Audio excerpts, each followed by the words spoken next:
Hello, hello. In this video I'm going to have a look at what we know so far about Warcry Heart of Ghur terrain rules.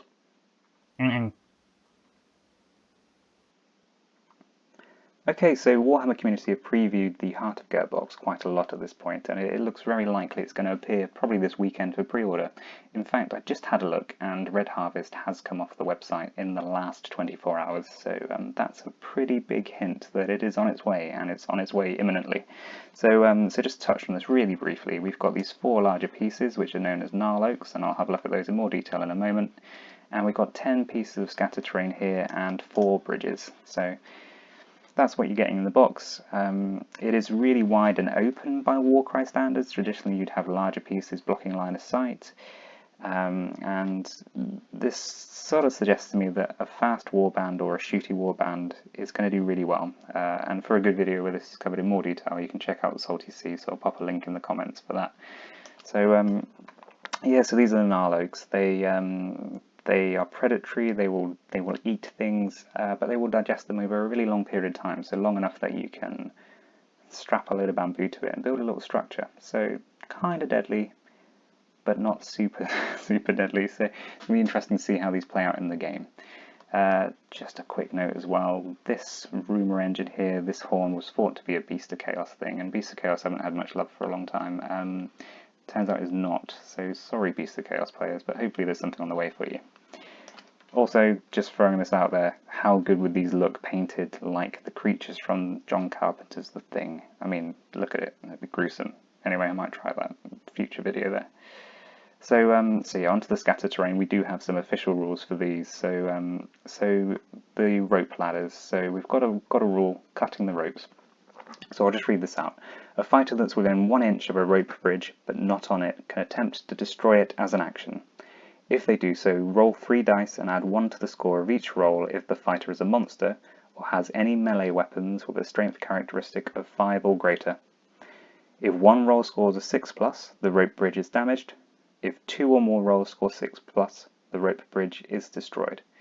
So we haven't been told exactly what happens when it's destroyed, but it seems like a reasonable bet that fighters will fall and they will take fall damage. So this is a mechanic that exists already in the first edition of Warcry, yeah, we can probably expect something very similar.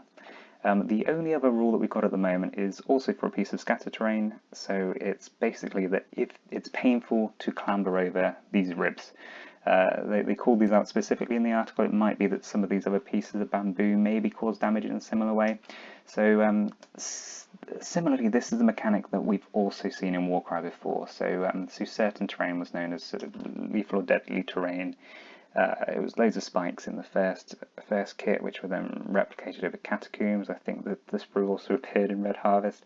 So lots of Warcry fans have got these pieces multiple times. Essentially, if you choose to climb over it, which you can do, you have to roll to see if you take damage. And my Iron Golem, who are remarkably slow in comparison to other warbands, would quite often find themselves having to scarper over these spiky pieces of terrain just to catch up with the other people. Not a great tactic, but yeah, it does cause a bit of damage. So it'll be interesting to find out if these are pretty much following those same rules. We have been told the core rules are only changing a little bit. We know there's a brand new mechanic called reaction, which I've already done a video about. We don't really know any of the other changes so far, so yeah, it'll be interesting to see if this is something new or it is pretty much that same mechanic.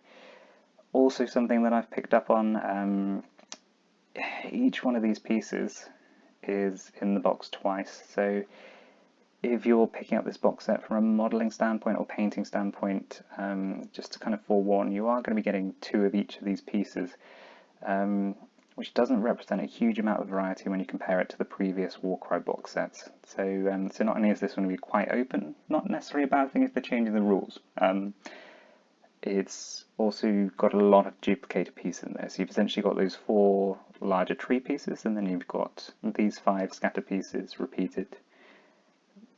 I mean, it's fine, you can do some chopping and changing, and that's kind of what I'm planning on doing, to cut the little tree off one of these and rejig this somehow, maybe tack a couple of skeletons that I've got left from another kit, and there's certainly ways around it, but just worth pointing out if you didn't notice from the original image, which I'll just scarper back to. There we go. So yeah, they've sort of just all been positioned in ways that it's maybe not immediately obvious. So yeah, looking back at the original Warcry, we didn't have much in the way of duplication here. We had a couple of sprues duplicated here, but they actually came together to make different shaped building pieces anyway. So it wasn't really much of an issue. You'd get a couple of these fountains, a couple of bits of rubble, but in terms of duplication, it didn't really look obviously the same. Similarly in Red Harvest, we also had this sprue twice, but it was quite cleverly built so that it, again, not immediately obvious, and it made sense to have some of these pieces the same. You'd also have these two larger terrain pieces which were mirroring, but they could stand next to each other and almost make one big piece. Same with these sort of bridges. So a little bit less obvious and things that are less organic. Just worth bearing in mind if you're considering picking this up. We do know that Heart of Ghur is just the first box in a series of boxes which are going to follow every 3 months, containing warbands and terrain. So it might just be that if you're looking to get into this for the first time, Heart of Ghur is the box for you, because you are getting the rules, you're getting the dice, you're getting the cards and all that kind of thing. But if you're an existing Warcry player and you can maybe pick up the rules separately, you could just wait for a box where you like the terrain and you like the Warcry warbands. Anyway, up to you. We don't know a whole bunch about the rest of the rules changes, which might make a difference to how we play this version of the game. Anyway, I hope you found some of this interesting and picked up on some things you maybe haven't thought of so far. And yeah, cheers for watching. If you find this interesting, or if you want to know anything else, or any suggestions for future videos, just leave a comment. I'd love to hear from you. Take care.